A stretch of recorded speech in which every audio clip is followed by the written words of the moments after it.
Welcome to another edition of NOFOMO's completely biased campsite review. Today from Camel Lake, site number 8 at the Apalachicola National Forest in the Florida Panhandle, end of December. Really nice weather.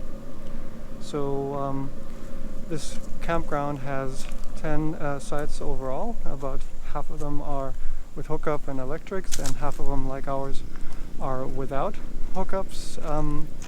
They're pretty level. You need to reserve it through the online reservations system, and can also pay online for it. It's I think about $18 or $20 a night that we paid right now in end of December. We were able to get one of the last sites when we reserved it, which then it was unfortunately a little bit near the bathhouse, but actually it's not too bad. I mean, the sites are fairly spread out. The lake's behind me. Obviously, if you can get a spot along the lake, that's the most preferred.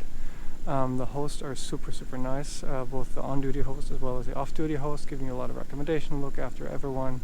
You can gather firewood here in the forest as long as it's on the ground. You can haul it in and start building your own fire instead of buying the camp wood from the state forest that typically is really hard to burn. Wilbur wants to come over and say hello, but he's on the leash. And overall, really nice campsite. Feel free to check it out. The only downside is, as always, the people. If you have some people with a generator next to you, that kind of spoils the experience, but what can you do? There's people like that everywhere. So I hope you enjoyed this campsite review. Press like, press subscribe, and follow us on our journeys across the US and around the world. And right, Wilbur, what do you want to say? You want to say something? All good.